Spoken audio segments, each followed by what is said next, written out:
Ya Allah beritahu dalam Quran, sebenarnya bulan Ramadan ini bulan Al-Quran adalah ayat libur ayat ke bahasa Melayu. Wahai orang beriman kepada Allah, telah aku fardukan kepada kamu, telah aku perintahkan kepada kamu, telah aku wajibkan atas kamu berpuasa seperti mana umat-umat terdahulu, ya, agar aku kata Allah, agar kamu agar kamu bertakwa kepada Allah. Jadi sebenarnya Ramadan al-Mubarak ini berketepatan dengan masa yang kita ada setelah sholat subuh ini. Jadi ayatnya tepat untuk kita dengan waktunya, ya. Di bulan Ramadan, ya, Allah perintahkan untuk kita berpuasa, diwajibkan. Cuma kaedah dan caranya tak sama, ya. Kalau dulu kaedahnya lain, ya. Itu umat Nabi SAW ini kaedahnya lain, ya. Dari tadi kita bersahur, sehinggalah datang nanti insyaAllah kalau panjang umur kita diperintahkan untuk kita berbuka puasa. Kalau kita bersahur, kita lambatkan sahur, ya. Lambatkan sahur. Kalau kita nak buka, dicepatkan. Azan aja, anda masuk waktu, terus jangan dilengahkan. Berbalik kepada soal asas, ya. Bila Allah perintahkan wahai orang beriman, siapa beriman? Kita, ya. Sebab kita tadi, saya tengok dekat dinding ni, rukun iman, ya. Yang mula-mula kita beriman kepada Allah, kita mengucap dengan syahadat, kita beriman. Jadi Allah perintah kepada orang yang macam ni, yang beriman kepada Allah, diperintahkan saya perintah yang wajib yang lain. Tapi puasa ini difardukan pada saya. Antara lainnya bila kita berpuasa kita rasa kita lapar, ya. Kalau mungkin dulu saya kecil-kecil memang betul-betul lapar. Sekarang ni kita puasa macam tak berapa. Tetapi kalau kita kerja teruk, ya, kita kerja teruk, pergi ke pun dekat, pergi sawit, ya, pergi buruh pasar, berpeluh banyak. Jadi kita akan merasa sangat letih, sangat penat, sangat dahaga. Allah suruh kita berfikir, bagaimana ketika itu orang yang susah, orang yang tak makan lebih pada satu hari, beberapa hari lebihnya, bagaimana rasa lapar dia. Supaya kita dapat nikmat lapar tu bagaimana, dan kita bila petang kita berbuka tu bagaimana. Dan kita selalu rasa bila kita lapar ini, kita kena tengok saudara mara kita miskin di Afrika, di mana-mana tempat, ya, yang mereka tak makan beberapa hari, tak ada sumber makanan. Sekarang di Syria, ya, di tempat pelayanan di Afrika, lapar, musim kemarau, tak ada makanan. Jadi kita suruh berfikir, suruh muhasabah, bagaimana kalau kita rasa lapar macam ini, bagaimana. Dan hari-hari lapar, bukan Ramadan saja, bukan bulan Ramadan saja, hari-hari lapar, tak ada makanan, sumber makanan tidak ada. Apabila kita petang, kita makan, nikmat makan itu sebenarnya ketika lapar. Betul. Bila kita lapar, pukul 5, pukul 6, tengok air sejuk itu, air kosong, baik, memang cukup membahagiakan untuk kita minum. Betul? Betul. Kita tengok terbayang dia macam nak air jagung maksudnya, padahal air kosong. Sebab apa? Kita dahaga sangat, sehingga air mineral, air yang jernih itu kita rasa ini kalau saya dapat minum seteguk pun alhamdulillah, nikmatnya kita merasa air. Begitu juga makan, ya. Kita makan nasi, makan kuih pun rasa nikmat pada permulaan, nikmat sangat. Sebab itu makan paling sedap ketika kita lapar. Kalau kita dah kenyang, dah makan 2-3 pinggan, kena pula udang daripada Sungai Derani melompat sampai ke Santeh, betul tadi kan, melompat dia, masuk pinggan kita, kena goreng pula tu. tapi kita dah makan banyak, perut dah kenyang, tak boleh nak isi. Makanan sedap macam mana pun tak rasa nikmat. Betul tak? Kita dah kenyang dah, tak mau nak makan. Dibagilah makan kambing golek 1 ekor depan kita, kita tak rasa nikmat nak makan. Sebab ketika kita kenyang. Ya. Jadi makanan yang paling sedap ketika kita lapar. Minuman yang paling nikmat ketika kita haus. Ya. Yang kedua dia, apabila kita rasa kita bagaimana lapar pagi hari sampai tengah hari sampai petang sebelum berbuka puasa, dan bila kita rasa kenyang, kita rasa bersyukur kepada Allah suruh kita berfikir.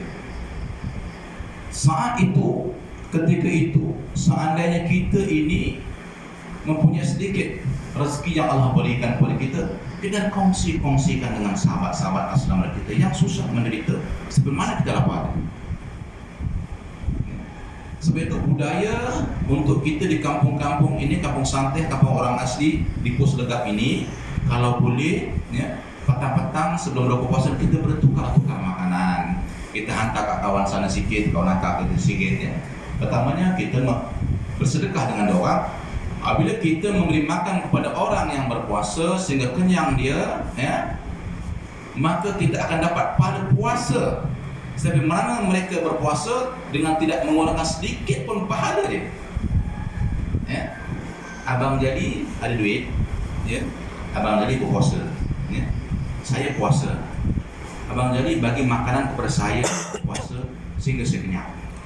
Pertamanya abang jadi dapat pahala puasa sebab abang jadi puasa. Yang keduanya, abang jadi juga dapat pahala puasa sebab memberi makan saya berpuasa. Jadi saya dapat 1, abang jadi dapat 2. Bagi makan dan kita berpuasa tanpa mengurangkan pahala puasa saya. Saya tak transfer, tak bagi pahala saya dengan abang jadi, tak ada. Saya punya. Dan puasa ini Allah yang akan bagi dia punya balasan dan ganjaran. Ya. Puasa ini itu sangat Allah. Allah yang akan bagi ganjaran pahala. Kita berpuasa saja. Ya. Seterusnya, ya, bila kita nak bersedekah ni, jangan tunggu kaya. Ya, kita ingat dalam kepala, orang kaya dapat duit 1 juta, dia sedekah 100, tak heran ya? Sebab duit dia banyak lagi. Betul? Tak heran ya? Yang paling susah, dia dapat duit 100, nak sedekah 100, itu susah. Betul? Sebab itu kita kena tukar. Kita bersedekah sampai kita kaya. Bersedekah sampai kaya. Tak kaya di dunia, kaya di akhirat. Jangan kita tunggu kaya baru sedekah. Memang tak akan sedekah sebab kita tak mungkin akan kaya. Satu gunung emas, satu lembah emas dibagi oleh kita tak nak. Kita nak 1 lembah emas lagi. 2 lembah emas dibagi. Tak, kita nak 3 lembah emas. Ini sifat manusia. Tak boleh kita naik lah. Hari ni dulu abang tadi naik basikal, dia bagi motor, motor tak sedap, nak kereta pula. Kereta kancil, kereta tak sedap, nak kena kereta Honda pula, tak sedap, Mercedes pula. Ini sifat manusia yang kontrol iman kita. Kontrol hawa nafsu kita, kena kontrol. Ya. Sebab itu kita kena tukar persepsi ini. Kita bersedekah, sedekah lagi sampai kaya. Jangan tunggu kaya bersedekah. Jadi kalau kita buat konsep begini, kita ada duit RM10 ke, duit RM100 ke, duit RM1000 ke, tak heran kita tetap akan sedekah. Kita ada RM10, kita sedekah RM1, tak ada masalah. Ada RM100, kita sedekah RM10. Kan? Kalau tunggu nak kaya, memang tidak akan ada kaya. Sebab kayanya letak bukan ke harta kita, tapi dekat hati kita. Ya? Betul kan? Jadi kita kena muhasabah, selalu muhasabah diri, kita di mana? Ya? Sebab itu zaman Nabi SAW dulu ada sahabat bagi tahu Nabi, ya kan? Ya Allah, saya ini orang yang tak ada apa-apa, nak bagi sumbangan kepada peperangan yang Nabi nak pergi ni, tak ada apa, duit tak ada, apa pun tak ada. Dia bagi kurma sebiji je, bukan banyak, sebiji je. Tapi di situ ada keikhlasan dia, itu yang lebih berharga. Jadi kita sedekah RM1, orang sedekah sampai RM1000, tapi kalau ada keikhlasan di situ, RM1 itu lebih tinggi nilainya. Sebab itu bukan nilai daripada wang RM1, tapi lebih keikhlasan kita untuk umat. Jadi kita hidup sebagai orang Islam ni kena saling ingat mengingati. ya, wa tawassaw bil haqqi wa tawassaw bis sabr. Ya, saling pesan berpesan dengan perkara yang hak, pesan memesan dengan perkara kesabaran. Ya, abang jadi jumpa kawan jumpa ke sorong. Itu pesannya hak tuh.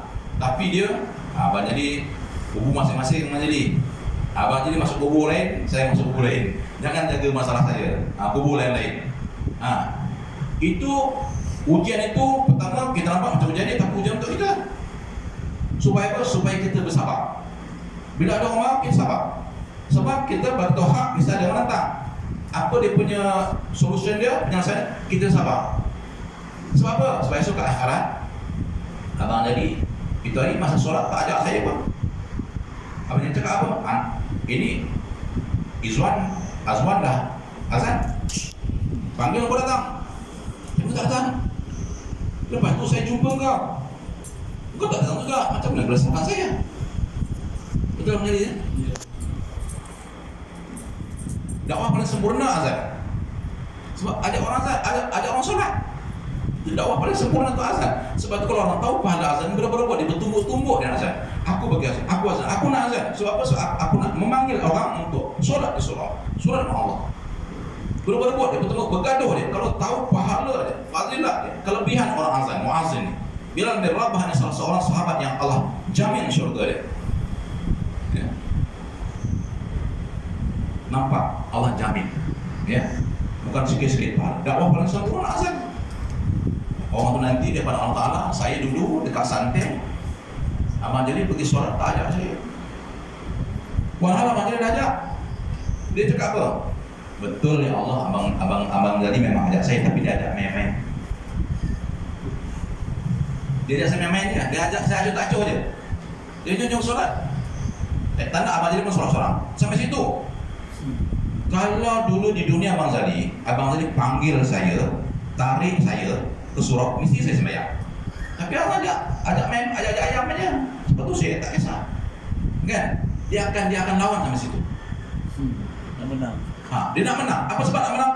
Sebab di akhir hari pembalasan ini, masing-masing manusia akan menyalahkan orang keliling dia, termasuk menyalahkan mak bapak. Sebab apa? Sebab dia nak terlepas pada azab Allah. Dan itu azab yang sangat dahsyat. Jadi setiap orang akan menyalahkan orang lain. Salahkan mak bapak, salahkan adik-beradik, salahkan jiran-jiran. Kenapa dulu kat dunia tak nak bagi tahu tak ajak saya, sebab sekarang saya menerima azab. Jadi sampai sebab itu dia cakap, abang jadi ajak saya, ajak ayam dia. Acuh tak acuh ajak saya. Cuba abang jadi ajak betul. Saya dah pegang tangan awak. Tapi pegang pun abang jadi tak sungguh-sungguh. Cuba tarik saya, paksa saya, marah saya. Kalau boleh patahkan kaki saya, tarik. Sampai situ dia akan fight kita. Sebab apa? Sebab dia nak melepaskan diri daripada siksa Allah. Siapa yang sanggup buat? Kita pun sanggup tak? Nak pukul orang suruh pergi solat, bergaduh.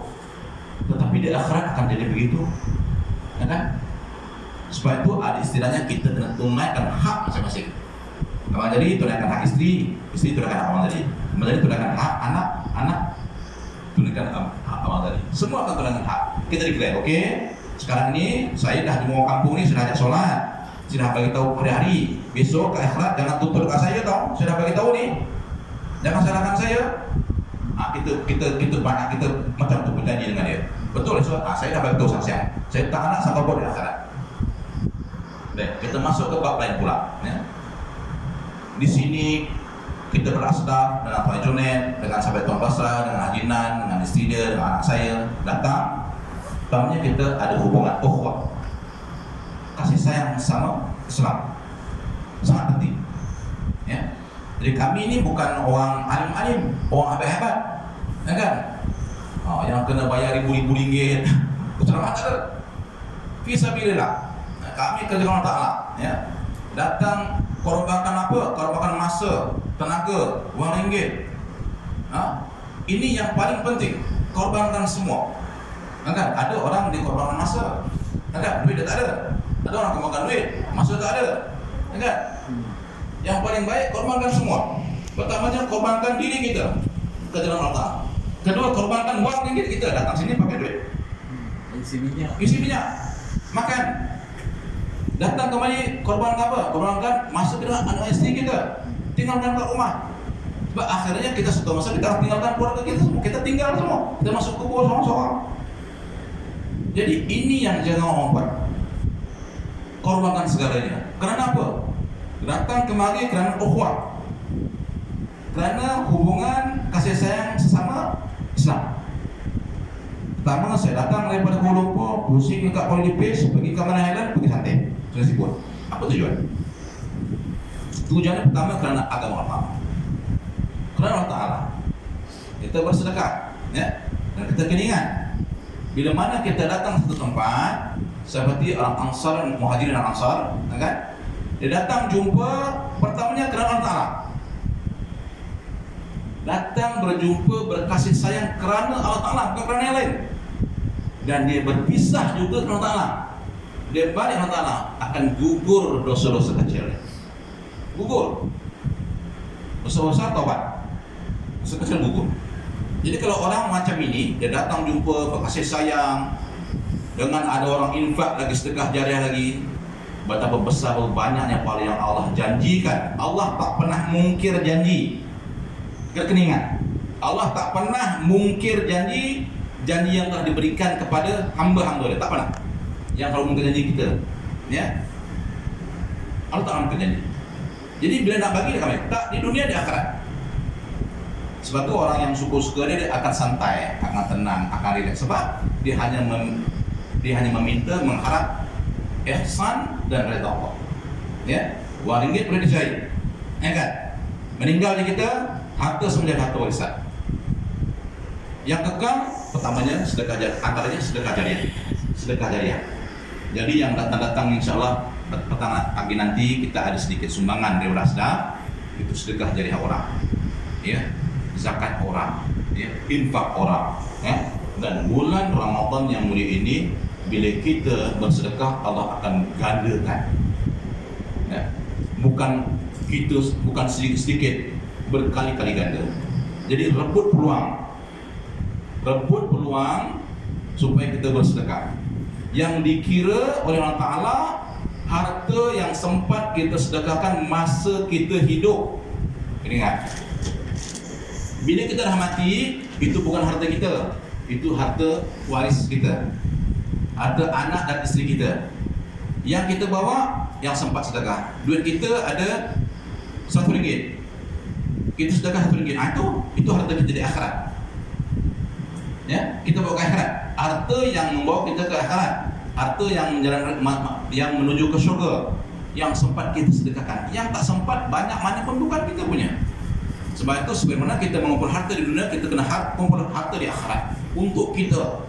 Jangan harap anak isteri atau waris. Kalau diingat, buat bonus. Kalau tak ingat, susah kita. Jadi kita kena jaga. Dan kalau boleh, bulan puasa ini ada tabung ni, ya, tabung. Kalau boleh, setiap subuh awal, walau RM1 sedekah. Walau RM1, letak dia ke situ untuk suruh RM1 sedekah, ya. Ini penting. Dan akhirnya kita pun tazkirah ringkas namanya, bukan tazkirah panjang, tapi rasa dah 10 minit pun.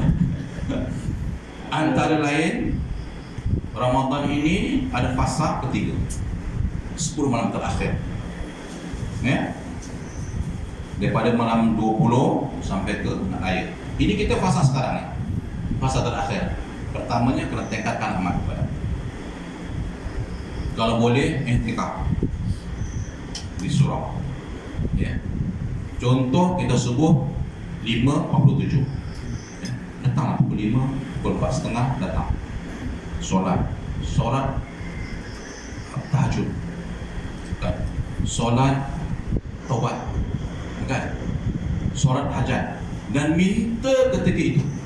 Ni 10 bulan terakhir ni, 10 bulan terakhir ni cukup ampuh ni, cukup peluang keemasan ni.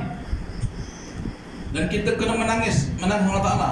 Adakah tahun depan kita hidup lagi? Sebab ramai kawan kita yang dah meninggal. Daripada tahun lepas raya sampai sekarang ni, berapa orang kawan kita meninggal? Kita belum lagi, tapi tak mustahil akan meninggal. Kita menangis-nangis supaya kita akan dapat jumpa lagi raya ke depan, ya. Kita kena minta Allah Ta'ala hidupkan supaya kita dapat banyak ibadah. Dan kalau kita berjumpa dengan malam Lailatul Qadar, Allahu Akbar, Allah yang Maha Besar, ya. Itu 1000 tahun beribadat kita tak mampu, ya. Tapi kita rebut peluang bonus yang telah Allah janjikan kepada kita, kita rebut. Kalau tak menempuh, tak dapat malam Lailatul Qadar, kita tak ibadat. Kita serah dengan Allah Ta'ala. Kita jangan berkira kita buat ibadat je, soal balasan tak balas itu serah Allah Ta'ala. Allah Maha mengetahui. Jadi kita kena datang malam Ezwan. Di asdaf kita latih bagaimana, kan? 10 malam terakhir bagaimana, ya? Kita berzikir macam mana, ya? Kita minta ampun ini. Minta ampun daripada api neraka. Ini malam-malam yang paling baik, malam-malam 10 terakhir ni. Dan kita tes. Kalau peringkat awal Ramadan, ya, kita rasa seronok, kan? Nak habis Ramadan lagi seronok sebab nak raya. Tapi tahun ini tak raya, tak boleh sembahyang, tak boleh baraan, tak boleh makan-makan, tak boleh kumpul-kumpul lebih 20 orang. Ini ada hikmah yang Allah bagi sebenarnya. Jangan salahkan takdir. Allah bagi kita banyak hikmah. Banyak dia punya manfaat, berbanding mudarat. Ya, jalan lengang, udara bagus, semua boleh jadi imam kat rumah masing-masing. Semua tak jadi imam, kan? Banyak, kalau kita kasih satu banyak, sungai jernih, kan? Udara segar, kan? Jadi kita rebut malam-malam 10 terakhir, ya. Barang siapa yang merasa dia kesedihan, makin habis, makin berakhirnya Ramadan, dia rasa sedih. Itu dia pelik sikit, kan? Orang rasa seronok. Namanya seronok untuk raya, terus seronok untuk dia menghabiskan dia punya puasa. Tapi bagi orang-orang alim, kebanyakan mereka rasa sedih. Apa sebab sedih? Sebab mereka bakal meninggalkan Ramadan detik demi detik, kan? Sedikit akan ditinggalkan Ramadan ini. Kenapa dia sedih? Dia sedih, adakah dia boleh hidup lagi untuk Ramadan akan datang? Itu yang sedih. Sebab ini bulan Ramadan, bulan yang paling baik, paling bagus. Kita kena rebut peluang. Jadi ada baki beberapa malam lagi sebelum raya. Kita raya insyaAllah Ahad, Jadi ada beberapa malam, cuba rebut peluang. Kalau kita tak boleh solat dekat seorang masjid, yang patutnya kita beriktikaf di masjid, beriktikaf 10 malam terakhir, buatlah di rumah masing-masing. Sebab ada larangan pergi ke surau, buat di rumah masing, bangun tahajud 2 rakaat cukup lah, tak payah 2 sampai banyak-banyak, 2 cukup. Lepas tu duduk zikir, minta ampun, banyakkan minta ampun, minta ampun, hindarkan dia daripada api neraka, ya. Jadi itu antara beberapa perkara yang kita kongsi, ya. Yang saya kongsi kepada tuan-tuan. Saya pun bukanlah pandai sangat apa jadi, kan, cuma cerita-cerita kedai kopi je, kan, kita santai-santai saja, kan. Tapi bila mana esok saya dengan kawan-kawan saya yang lain rombongan daripada asnaf ni datang, ya, kan, mudah-mudahan debu-debu yang melekat ke kaki dia jadi saksi di akhirat bahawa kami telah sampai ke kampung santai dan menyampaikan risalah Allah. Kami telah sampai di sini membawa keperluan zahir dan memberi keperluan batin, ya, membawa barang-barang keperluan untuk makanan jasmani, juga membawa datang makanan untuk rohani, untuk dalaman. Jadi saksi.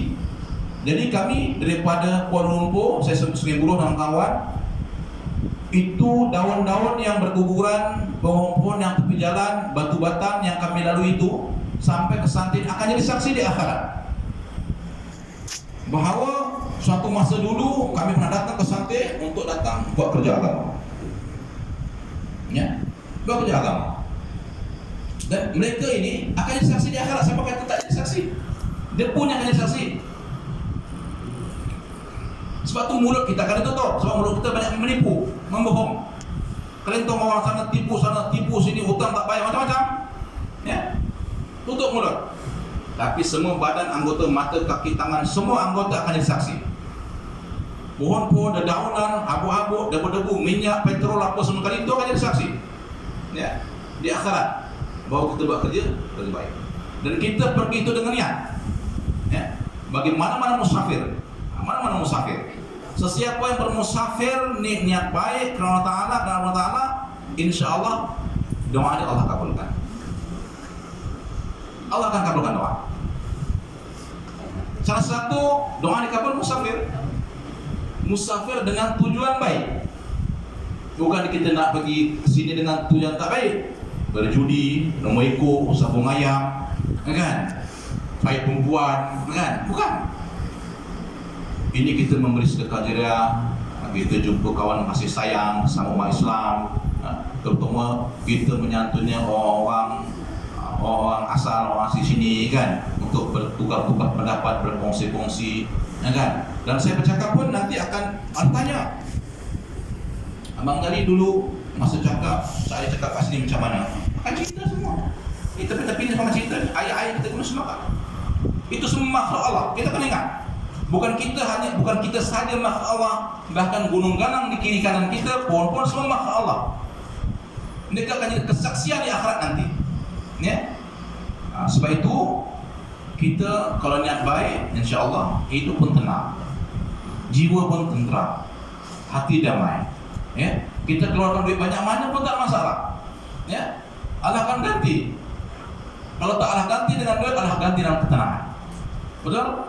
Banyak orang kaya tak tenangnya wadah. Nak cari ketenangan bagaimana? Mabuk. Kan? Ambil brandy 2 botol, minum untuk cari ketenangan. Pada dia, tapi dia tak tenang. Habis 1 botol, 1 botol. Habis 1 botol, 1 botol. Sampai dia ketagih, sampai bila sudah tak tenang lagi, lantas bunuh diri. Itu bukan ketenangan. Ketenangan kita sujud, menyembah Allah Ta'ala, mohon kepada Allah. Allah yang akan bagi tenangkan hati kita. Allah segala-galanya. Yang bagi kita ayat, bagi kita kaya Allah, bagi miskin Allah. Yang kita kerja asbab. Tuan-tuan toke-toke yang bagi duit itu asbab. Dia pun dapat duit pada Allah Ta'ala. Ya. Jadi kita berdoa Allah Ta'ala. Yang maha kaya itu Allah. Yang kaya ni manusia. Yang maha kaya Allah Ta'ala. Baik, kasih. Kekayaan dia Allah yang bagi. Kekayaan dia Allah yang bagi. Jadi kita minta kepada yang maha kaya. Ya. Kita minta Allah Ta'ala tak orang ngeluh. Saya minta Abang Jali minta duit saya minggu ni RM10. Bagilah. Minggu depan RM10 lagi. Pahala minta lagi. Minggu ketiga minta RM10 lagi. Masuk keempat RM40. Masuk kelima tak lagi dah.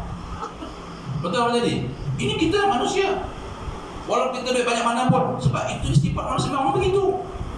Tapi kita minta Allah Ta'ala bagilah, kau buat. Kita dia bernafas semalam Abang Jali bernafas sampai subuh ni. Subuh semalam sampai subuh. Berapa kali nafas? Ni. Keluar. Kalau kira 10 sen lah. Kita tarik 10 sen. 2 kali tarik 20 sen. 30 sen. Kira. Boleh bayar tak? Tak boleh bayar kan? Saya tak boleh bayar. Yang Allah nak taat perintah Allah. Kita taat kan? Ikut perintah dia, kita hindarkan apa tegahan dia. Itu yang Allah minta. Ya. Jadi rasanya cukup sekali itu rasanya. Ya. Ini santai-santai. Sembang-sembang bukan sembang-sembang kopi kan. Kopi nanti kita ngopi lah ni puasa. Jadi santai-santai. Lepas kita sembahyang, kita dah tazkirah sedikit. Ya. Mudah-mudahan kehidupan kita sentiasa dipandu ya, oleh agama supaya kita akan dapat tenang hidup. Ya. Kita nak cari ketenangan, dengan Allah tak ada jalan lain. Dengan cara baginda SAW, tak ada cara lain. Kita nak pergi ke Sungai Siput, ikut jalan yang senang. Jangan ikut jalan hutan. Rimau ada, jalan tak elok, hujan ada, nyamuk banyak kan. Kita jalan yang senangnya. Jalan kerajaan dah bagi. Jalan hutan. Memang speed cantik punya boleh laju. Ya. Cuma cakaplah takut terangkat pukul balaknya kan. Begitu juga Allah dah bagi jalan. Allah dah bagi jalan untuk berjumpa Allah Ta'ala. Mengikut jalan siapa? Nabi SAW. Nabi Muhammad SAW. Itu jalan dia. Tak ada jalan lain. Jangan ikut jalan-jalan orang yang tak karuan. Memang itu bukan jalannya. Allah dan Nabi SAW. Ya. Allah perintahkan cara dia, cara Nabi. Jadi kami ni sikit-sikit saja. Dapat sikit-sikit pun jadilah. Ya. Dia perintah orang. Kalau kita tak mampu buat semua kebaikan, jangan tinggalkan semua. Ya. Jadi akhirnya saya ucapkan terima kasih kepada saudara-saudara saya kat sini. Ya. Kerana sudi dan memberi izin kepada saya untuk di sini. Sebab kita mengerti nanti kita akan balik lagi ke Kuala Lumpur dan kita pun alhamdulillah dapat di sini. Mudah-mudahan apa yang kita buat Allah kita di akhirat nanti, dan kita berdoa Allah mudah-mudahan sampai ini semakin lama semakin bagus pengamalan Islamnya, dan santai ini beruntung karena salah seorang daripada kaum kerabat dari santai ini nama pelajar asdah namanya Osman bin Hamzah, salah seorang pelajar didikan asrama Darul Falah, selain pada Azwan, yang boleh datang ke surau, datang ke sini. Siapa-siapa yang di asrama dapat apa ada sih Allah menjadikan. Osman pelajar kita didik dia menjadi salah seorang pelajar yang dapat memasuki Darul Quran, satu pengajian agama yang populer di Malaysia dan luar negara, Darul Quran. Dan bukan senang masuk Darul Quran, bukan senang. Tahun ini Asdah dapat 2 orang pelajar, satu laki satu perempuan. Satu dari Bengkel, perempuan jadi anak angkat pada Tuan Junaid. Satu lagi Osman jadi anak angkat kepada Dr. Salma. Sekarang dia boleh jadi imam, dia balik ke Greek boleh jadi imam, kan? Bukan senang nak masuk dalam Quran. Saya yang hantar dia orang itu hari interview. Daripada berpuluh-puluh orang interview, hanya 30 orang lebih saja yang layak masuk seluruh Malaysia. Termasuk 2 orang anak asli dengan Asdah. Dan bila dia jadi imam kat sini, baca Quran, mengajar Quran, siapa dapat pahala? Mereka yang mengajar dulu. Terus sebaik-baik manusia bila dia dapat belajar Quran dan mengajarkan pula kepada orang lain. Jadi beruntung. Jadi saya minta kepada Abang Jadi, kalau ada mana-mana pelajar yang nak mendalami agama sedikit, jangan segan silu, hantar ke Darul Asrama Darul Falah. Kita insyaAllah akan didik dengan cara kita. Nak dapat pahala bukan senang Majlis, bukan susah Majlis. Kita nak belajar tak karat dah, otak tak karat. Susah nak dapat. Dapat pangkal ujung lesap, dapat ujung pangkal lesap. Kan? Jadi sekarang kita ambil anak-anak kita. Abang Jadi pergi mana kampung daripada atas sana Kuala Lumpur, datang ke depan, siapa nak masuk Asrama Darul Falah. Sampai ke Greek, siapa? Abang Jadi tolong dia Asdah cari pelajar-pelajar. Dia besok sampai ke Asrama Darul Falah, belajar, pandai mengaji, belajar masuk universiti, Darul Quran, dan dia jadi orang, mengajar orang.